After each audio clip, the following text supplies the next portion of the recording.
change in the fundraising sector has never been greater. But innovations in technology are evolving faster than our ability to understand them. Are these advances good or bad?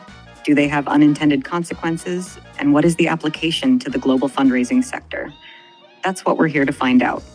Welcome to the Fundraising AI podcast, your up-to-date resource for responsible AI for the global fundraising community, hosted by Nathan Chappell and Scott Rosenkrantz. All right. Hi, everyone. It's Nathan Chappell again with Scott Rosenkrantz for the Fundraising AI podcast. We are here for, I don't even know what episode. I think we're going to stop counting episodes off, Scott. It's time to just we're let it scrambled go. now. Another episode. Yeah. For those of you who are watching on YouTube, Nathan and I are wearing the same outfit that we're either wearing in the last episode or the next one you watch. It's the same day. We don't just repeat outfits. I just wear the same thing for like at least 3 or 4 days in a row. And that's what Steve Jobs did. I know, right? Worked for him. Worked for a lot of people. Yeah. Awesome. Well, it's exciting to be back. Last episode, we had Shannon McCracken from the Nonprofit Alliance. So we love having guests.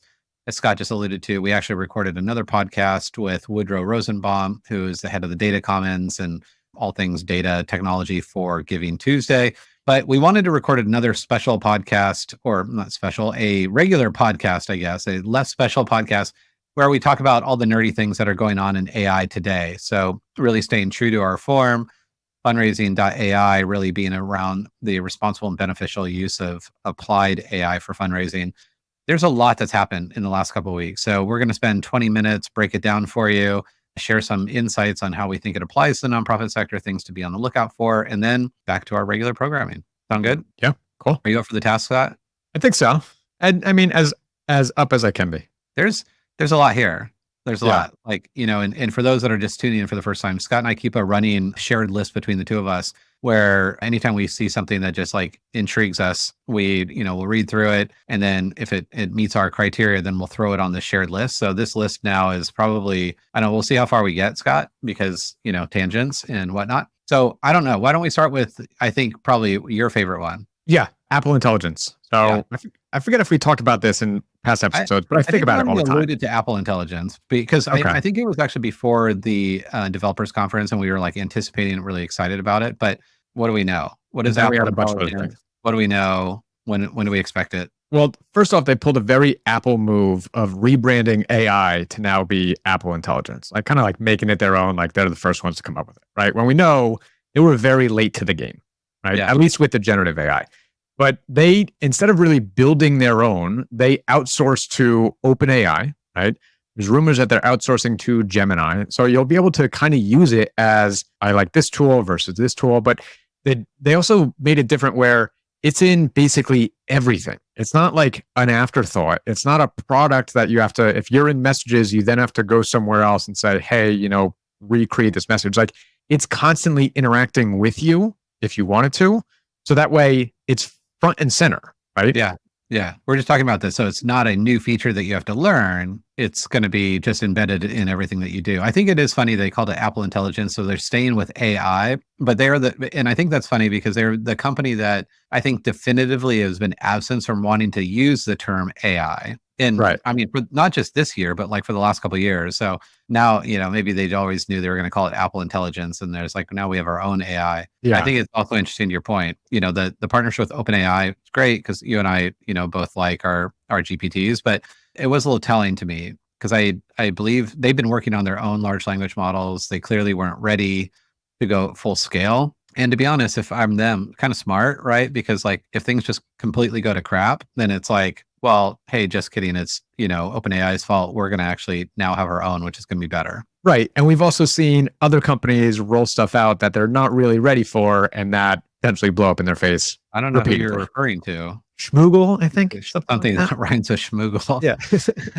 But they're very transparent with it, right? Like you can use, because they do have some of their own LLMs, right? Yeah. So in messaging, like it can recraft a message and mail and so on. But if you ask it a question, and it could get better information by going out to ChatGPT, it'll ask you every time, are you comfortable with sending this to ChatGPT to enhance your response, right? Yeah. So like very transparent, putting the onus and that privacy like front and center. And again, not making that like just behind the scenes, trust us, we're good and so on. Yeah. Well, of course, then we have to talk about Elon Musk's reaction to it, right? And Elon has his own agenda, obviously, with him buying Twitter, not for the platform it was, but for the data, essentially, building X AI and having his own competitive.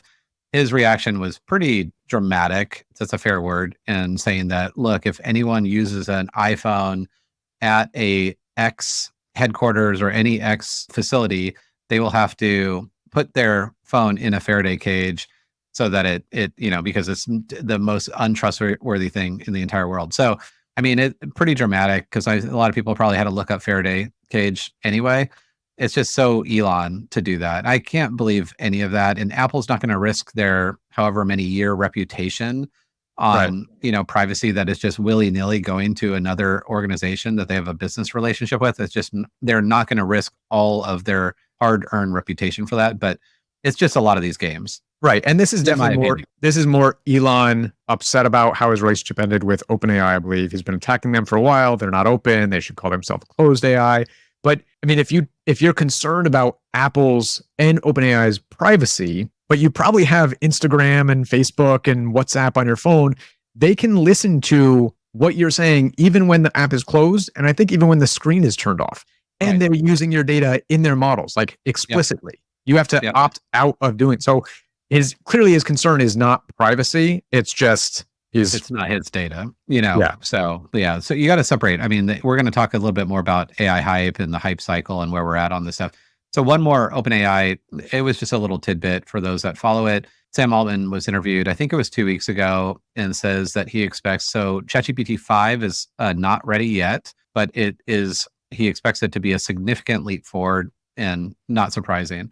I think that's only important for this context because as we talk about often on this podcast that the AI you use today is the worst AI you'll ever use. When we're looking at an organization, and a technology that actually builds itself and is improving itself, the improvements aren't just these incremental improvements. They're not just like, ChatGPT 4 goes to 5 and that's just like, it's just 1 degree different.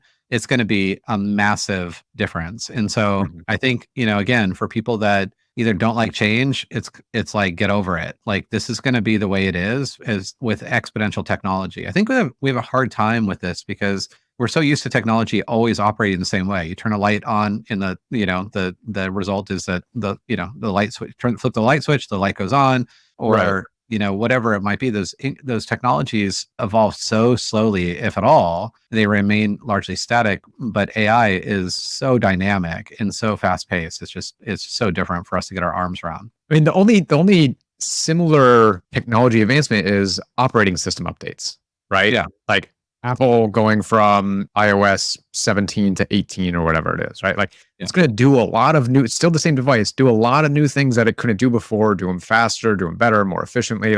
But I mean, besides you and I don't know how many people really pay attention to operating system updates. Yeah. So. Yeah. And a lot of times they are incremental, right? They're just like, there's this new little thing that I always wanted to do. And even there, it's a little bit different because people work behind the scenes, they plan these updates and then you have to install it. The difference with going to a GPT 4 or 5, you're like, it's just all of a sudden one day you're like, oh, my AI now does this. And it's just like, it's so radically enhanced. So again, this is a time where as humans, I think we have to get really good at practicing adaptability, getting, used to just things, evolving and changing from a technology perspective. Because I think from the beginning of technology, we're just so hardwired that if something doesn't operate the exact same way 2 times in a row, it's called a bug. And so we're so used to going to IT. It's like, oh, there's a bug in this product, or I don't use this app because it's erratic. Well, AI is just very different. AI is training AI, and it's essentially programmed to never give you the same answer twice unless you're doing something like analysis, but in large part from the large language model. So we don't know when it's going to come out, but I'm excited about it. I think it's just all of the big companies. I mean, Claude and Perplexity and GPT and even, AWS and Google, whatever they're doing. It's amazing to watch just the speed and the acceleration of these advancements. So this is why we're on here, every week to give people updates on this so that you can be prepared and use the tools or the best tools for what you're trying to do. Yeah. And one thing I know that we're both looking forward to is the new ChatGPT voice, which I think they said that they pushed out past the original deadline. They never gave a deadline. They push Probably out after they get through the lawsuits with Scarlett Johansson, or probably. But I think they're saying now late July is when we're going to start seeing that rolled out to some key users and then the broader Yeah. audience early There- August. So actually, we didn't even put this on the list, but there is a desktop app for the Mac now, Yeah. which is pretty awesome, that uses voice. So this is the first time Yeah. that we've had an LLM, large language model, that allows you to click on the little headphone thing, and you can literally just talk to your computer. It can talk back to you. We've been doing that on our phone for a year or so, but having that on your desktop is freaking cool. Like, it's just like so effortless, pretty awesome. So if you haven't downloaded that, if you're on a Mac, I don't know if it's on PC or as well, but I know it's on Mac. Yeah, no PC app for ChatGPT, but I did just get upgraded to Windows 11 on my PC, and Copilot you can interact with voice as well on the laptop. Sweet. Yeah. All right. So you want to know the update I'm most excited about in the last 2 weeks? Yeah. Well, you already know because I texted you like 5 times yesterday. It was like, this thing is like blowing my freaking mind. And it's something we've talked about before, but it's just, it's been in beta and it's been in just with specific user groups. It's Runway's work on essentially building autonomous movies. So you could give it a text prompt, say like, give me a movie about I don't even know what a good example, a chocolate Labrador retriever, flying to the moon. And it would create this like photorealistic, short clip of a movie. This been out for a while. Runway's been out for a little while, and it's been, again, in full beta mode for a while, people testing it out, but it came out to the public yesterday or the day before. Yeah. It is freaking amazing. $12 a month is the base subscription. It goes all the way up to like an unlimited token at like $75 a month, but somewhere in between, you have a lot of options. Like, I can see so many applications to the nonprofit sector of things that would be totally out of reach, like so expensive to hire a video creator to create this thing that we do. I think Dan Kershaw, will give him a shout out, at Furniture Bank in Canada, of like the homeless scenario of, a family or a kid not having a bed, like all becomes within your grasp. It's just so cool. Yeah. Yeah. And I mean, I keep thinking about, like, again, to your point of exponential technology, what videos used to look like, right? But not long ago. Yeah, not that long ago. Terrifying, right? Yeah. But I went to Runway after you sent me that link, and it made me like, I used to be jealous of creative people that were creative and had the skill set to execute on that creativity. Now you don't need that skill set. And I made me like realize maybe I'm just not creative. I couldn't think of anything to prompt it with. I just went basically by what the other prompts were that I saw and like variations of that. I'm like, I am my own worst enemy here. But that's everybody, right? I mean, that's the whole Connor Grennan mindset, Jedi trick, is that, our biggest limitation is our creativity. Mm-hmm. Right? Yeah. Our biggest limitation to using generative AI specifically is limited by our ability to just think outside the box. And we are so hardwired and programmed to think inside the box because technology only has specific limits and boundaries. And you can't work outside those boundaries with any type of software that you have, like desktop software or CRM or whatever it might be. We're so, like, our entire lives, we've been conditioned to work inside, to color inside the lines when we're using technology. This is literally like color outside all the lines and use all the colors and just get super creative. And yeah, I think when you unlock that though, and it's just like using a, generative AI tool at the very beginning, you're like, tell me, write a poem about my dog having a picnic on the moon.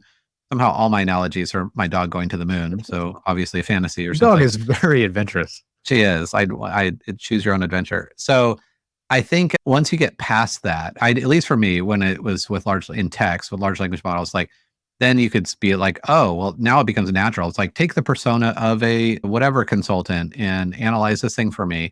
The same will be true. The same is true for photos, and generate photos. And now the same is true for video. But being able to piece videos together and do the super compelling thing. And we already know the next step of this is actually auto curating, either custom songs and or lyrics with your video, which is literally around the corner, between 11 Labs and Sora, who did that recently. So much to look out for. People should be on the lookout for this and go check it out. Runway Gen 3, we'll put the link in the show notes. Then be on the lookout for Sora, which is OpenAI's solution to the exact same thing. It's like an arms race. Like, between those, Runway and Sora, I think it's like neck and neck on who can create the most realistic looking video that is completely custom and custom built based on a text prompt. Insane. It's crazy to think like, how is it going to get better than this? Right? Like they are so hyper realistic. I don't know how they can get better. But going back to the lack of creativity, like, and maybe this is more applicable for nonprofits. That tool is accessible to me right now, and I can use it. And it's AI, and I could say, "Hey, I'm using AI to create a video." But I had a hard time doing it because I didn't have a use case. I should have gone in specifically with a use case. Like I don't just go and create videos for the hell of it. Yeah. Why would I want to create a video? And then I can assess the output on that. Yeah. Yeah. No, you have to have a use case. So I'm thinking about, the generosity crisis. So I wrote the book. Wouldn't it be cool to have a 30-second, trailer on, the impact of generosity in the world and have some symbolism that it's declining or at risk. And then how do we make this better? It would be then accompany this with some dramatic music, in the style of blah, blah, blah. I mean, that is just obviously the natural next level. So find the use case. If you're in donor relations, you're even a fundraiser and you want to communicate with a donor in a different way. I mean, yesterday I was texting him, like, I want to quit my job and just like make AI videos all day long because it's just like so freaking cool. And I think I get so excited about the technology that enables this to happen is profound. Like, it just blows my mind, the computational power to like output a second of custom video, never before seen video that's completely unique. And to be able to do that in its fluidity and high fidelity is absolutely nuts. So people should be on the lookout for it. The other one I thought was just more to come was, I don't know if you saw the announcement with Time Magazine partner with 11 Labs. And 11 Labs has been kind of like that nascent, like they can clone your voice in 4 minutes. They can clone pretty much anyone's voice. Lots of really great stuff about it. Lots of, reasons to be cautious about it. But I to me, when I saw Time Magazine partner with 11, I thought it was pretty cool because I don't know about you. Do you like reading? Like, say you get a long article from Time or The Atlantic, do you prefer to just read it? Or would you, if you had the choice of having it read to you in a natural voice, which one would you pick? I'd rather have it read to me because I can read it along, but then I'm processing it 2 separate ways. Mm-hmm. I do the same thing. Like I usually am like 1.2 to 1.5, but read along. And I feel like I retain more. So I think we're just going to get more, from more choices. And again, as people get used to that, nonprofits need to be thinking about your content on your website, like content, that you're going to be sending to them and offer opportunities for it to be read as well. Because again, we're talking about that chasm, the digital divide. It's like nonprofits, if they're just like, oh, no, it's just static and you've got to read it on our website in long form or read this long report versus create a GPT for that report that you can send along with it. So say it's an annual report, create a GPT that it can be interrogated or have a plugin so that it can be read to you by a voice of maybe your founder or, whoever. And you don't have to have that person record it anymore or a unique individual, so many like super practical and also affordable applications that I see coming out this week, which is super cool. And is that app out? I think it's called Reader. Is that right? Oh, I use Speechify. Or which one are you talking about? I think 11 Labs has their own app called Reader, and you can put it in like, it's like Kindle. You throw in your own documents and have like Judy Garland or Walter Cronkite. I use Speechify, and I've got Michelle Pfeiffer, I've got Snoop Dogg, and then a bunch of other, and those are actually licensed names. But it was pretty much a trip when I was, reviewing my book and I had Snoop Dogg read it. I mean, it's just a big kick. It puts a lot of emphasis back there. Yeah, I know, right? Much more entertaining.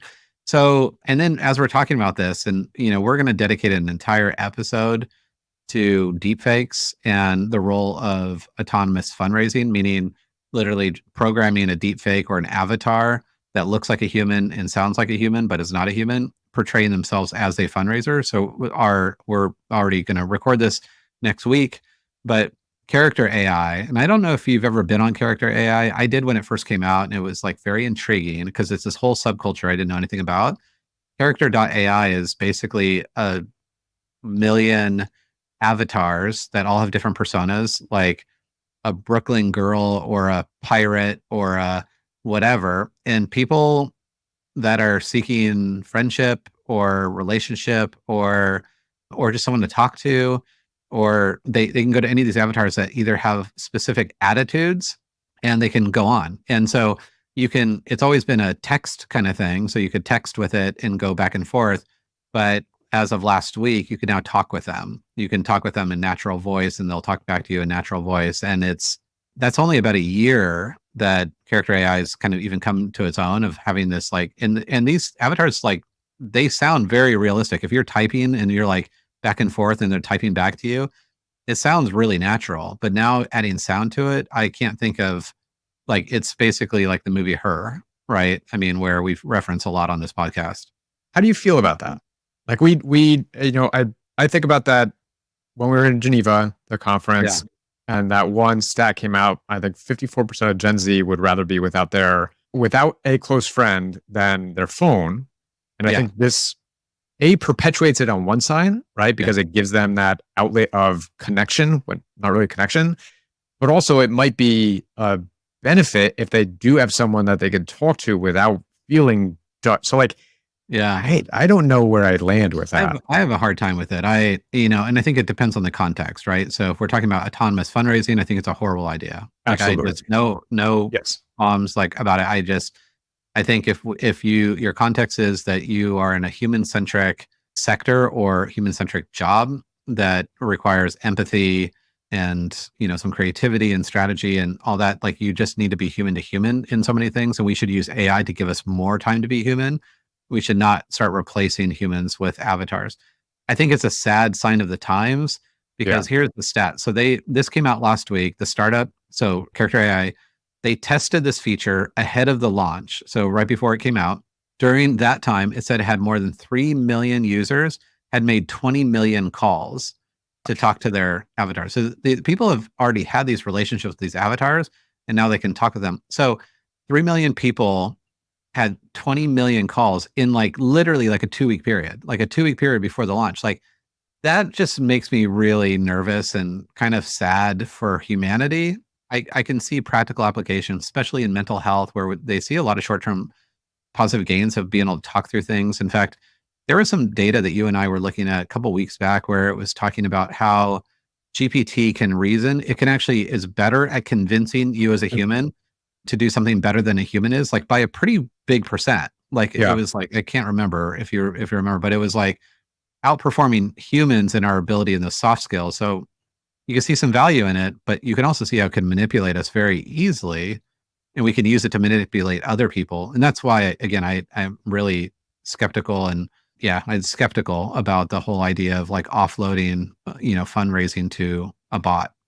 Yeah, it's funny because I was talking to a client 2 weeks ago, right around when this news came out about that. And I know this episode is not about avatars and fundraising, but I explained to them our predictive modeling, and they said, you're really taking the humanity out of fundraising. And I was like, actually, no, I'm taking the humanity out of sifting through the data to be in front of a computer to figure out all this information so that you can spend more of that face-to-face time with an individual to build and strengthen and foster a relationship. So we're offloading what you don't need to do to technology that could do it better so that you can do that human element and spend more time doing so.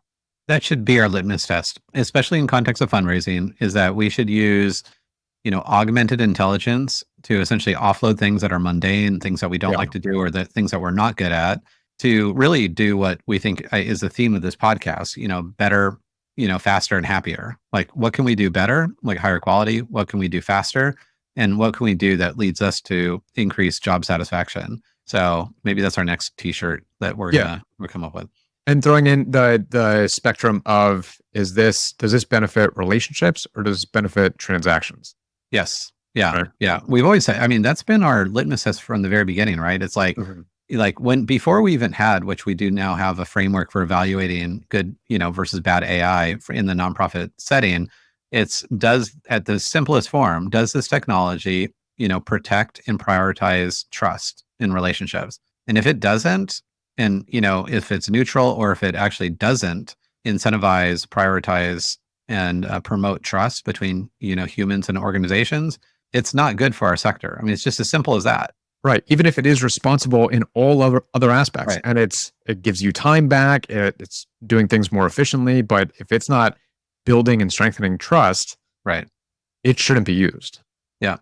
All right. So the last one on this, I just realized that as we were just going through this from like Apple Intelligence to GPTs and 11 Labs and Character, all these, the commonality thread with all those has to do with voice and the True. ability, the multimodal side of it is the modality of using voice.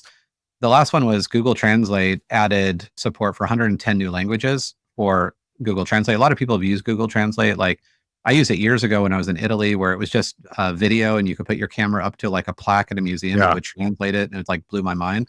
And Yeah. now it's voice. You could say, "Hey, translate," what I'm saying into another language.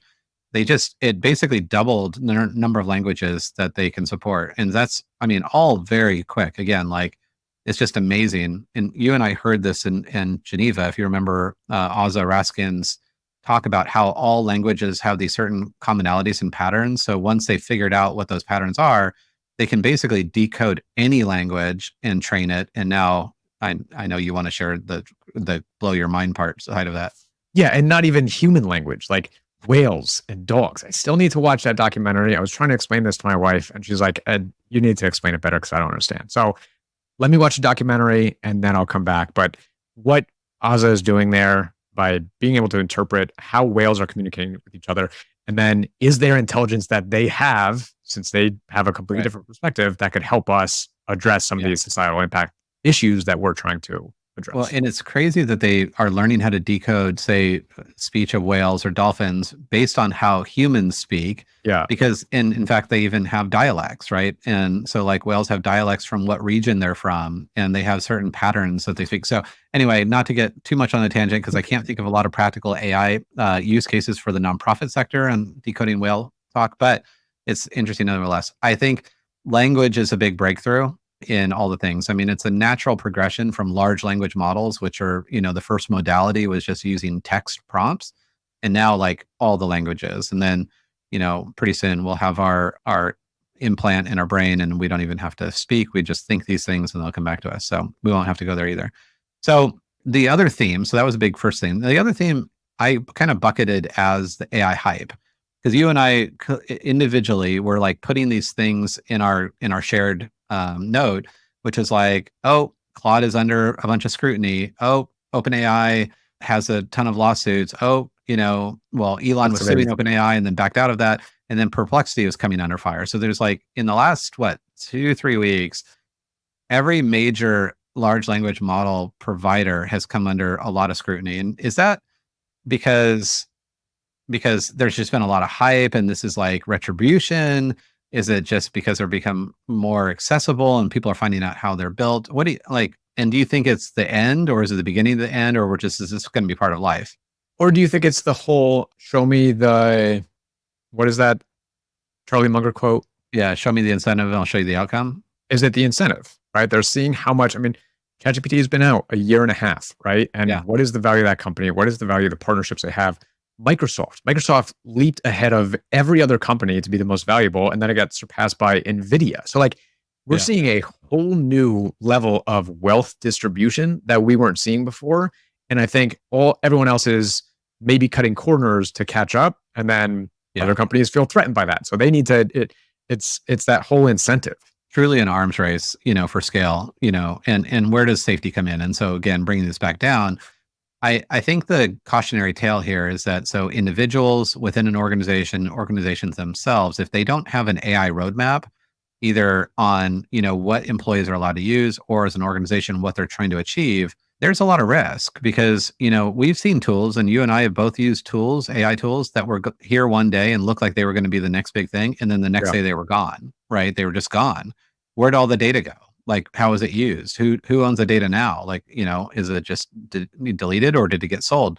And so, I think it's really important to understand in this AI arms race that you need to have a framework for what good AI looks like for your organization. So that means like really invest in kind of what the preliminary AI readiness work is, to assess what you're already using, assess who's using what, and then have a documented plan on how you're evaluating good versus bad AI for your use cases.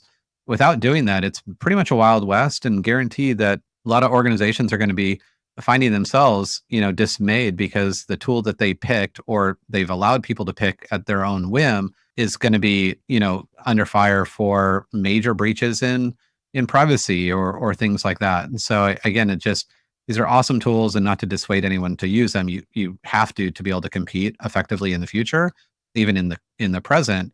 But you need to have a really thoughtful approach on how you do it, and really focus on that AI readiness to know which direction you as an organization are going to go. And be willing to iterate, right? It's not just a set it and forget it. You did it, check that list, you're done, right? Like employee handbook, protocols of how to use a landline probably doesn't need to be iterated regularly, but AI is not phone line. So make sure that you're testing out these tools, but new updates are coming out all the time, like we talk about. So don't get stuck in just one path of this is my tool, that's it. Try new things and make sure that the way you're using them is, again, beneficial, responsible, and working with others to see new ways to try it. Yeah. Yeah. Well, let's follow that thread on the framework side, the fundraising AI framework on responsible beneficial AI down to the bottom. One of the things that I think was the most misunderstood when we created the fundraising AI framework is why did we have there? So people that don't know, there's 10 principles of responsible beneficial AI within the fundraising AI framework. One of those principles is sustainability, and sustainability from an environmental perspective. And I remember actually a call with someone where like, hey, you might want to look at this. You might want to endorse this framework for your organization. And it's actually a very reputable organization, a tech provider. And the CEO came back and was like, yeah, totally get all of these. And I'm not going to not sign the framework, but I don't understand sustainability. Like, why is that even an important thing? And we had this really great conversation. It's like, why? Because this framework is directed toward nonprofits, and nonprofits are about ensuring, that we decrease inequity, that we protect and support a thriving planet for all and future generations, is that we have to be very cognizant that the compute power, the amount of power which electricity that it takes to make all these massive Contributions. No, computations. Computations. I have like totally stopped up on the word. So the amount of power it takes to make the massive amount of computation has a direct impact on the planet. And we've seen in blockchain and crypto is that literally like in some, developing nations, like literally cities were going without power because they built a crypto farm in a neighboring town that sucked up all of their electricity. And so the other theme that came out of this week, I think for me highlighted why we created this, because there were it's a bunch of articles, and maybe it was spurred by, Bill Gates got approval to build a clean nuclear plant in Wyoming that will go online by 2030. That basically will power 400,000 homes with one plant, and actually has very little environmental impact. There was a bunch of articles that were kind of like these big large language model companies are focused on fusion energy and doubling down on fusion. Microsoft has already invested. They're supposed to have the first fusion energy plant coming online in the next couple of years, but not very scalable yet. So I just think it was interesting. So people are starting to correlate, that there is an adverse impact on the environment from all the computations that we're doing every day. That's just exploded, and we're going to be doing more and more and more. And we see people like Sam Altman saying, one of the biggest limitations to the growth of AI is power. And so how they're solving for that. So I don't know if you found that interesting. That also ties to the inequity that AI is going to increase, right? It's not just about those who use it and those who don't, but those who build it versus those who are impacted and losing power from those who build it, right? Like what we're going to see is terrifying. And again, it's going to increase challenges that only the nonprofit sector is posed to address. Increase in inequity. Yeah. So we should not be using technology that actually increases inequity, right? I mean, that's kind of the vicious cycle. It's like, oh, we're enabling some of the issues that we're going to have to solve for. Yeah. We shouldn't, but then are we staying out of using this type of technology, right? Like paper and pen take less technology or less computational power than a computer, right? Are better for the environment. Yeah. And if people don't know what to do about this, you as an individual, you can offset your carbon footprint. You as an organization can offset your carbon footprint. But like, if we look at the internet and hosting websites, before you used to have no choices, but now I can actually host a website at a wind powered farm, right? So I can choose either solar or wind for my internet hosting. And the same is going to be true. And we need to put Right. more pressure on the generative AI world so that they are thinking about the environmental impact on these things, not after the fact and trying to rectify for it. That's how we kind of got to where we're at, but in advance. And, as consumers are educated, and in the nonprofit sector, I think they're highly educated and sensitive to this topic, is that we need to be calling the question and demand, better, cleaner ways of getting the compute that we need. So, well, we just blew through a lot of stuff and we missed a lot of stuff, but we're already at 36 minutes and I knew that would happen. I mean, I guess that just means we'll have to talk about it more in the next one. Yeah. Yeah. So stay tuned. Next week, I think you're on your own doing a podcast either by yourself or with a guest. I think it's TBD. And then stay tuned. You and I are saving up. We already teased it here, but doing a full article or a full episode on autonomous fundraising. And as I think about it, it's actually the reason why we created fundraising AI to begin with, because we knew this day would come that we'd be forced with the more difficult questions. And we're going to talk about all the pros and cons and everything in between. Yeah. Looking forward to that one. Awesome. Well, thanks for joining everyone to the Fundraising AI podcast. If you like this, give us a thumbs up and subscribe if you don't. I, to Scott's point, still do that, but then don't tell anyone. Yeah. Scott, any last words? Quickly, you and I are hearing a lot from people who are listening to this and using it in their own conversations at their organizations about not just either the framework to build out their governance policies or listen to the podcast to learn tips and tricks about how they should be using AI. Like, I love hearing that, right? The more we hear from those listening about how is this working? How isn't it? Like, what can we do? This whole podcast is driven to make sure that we're providing this as a resource for you, nonprofit listeners, organizations, that you can see the value in it. So let us know what you want to hear about. Ask us questions, reach out to us on LinkedIn, whatever it is. Yep. Keep it coming. All right. Thanks, everyone. Thanks, Scott. Have a happy 4th, and we'll see you on the flip side. See ya.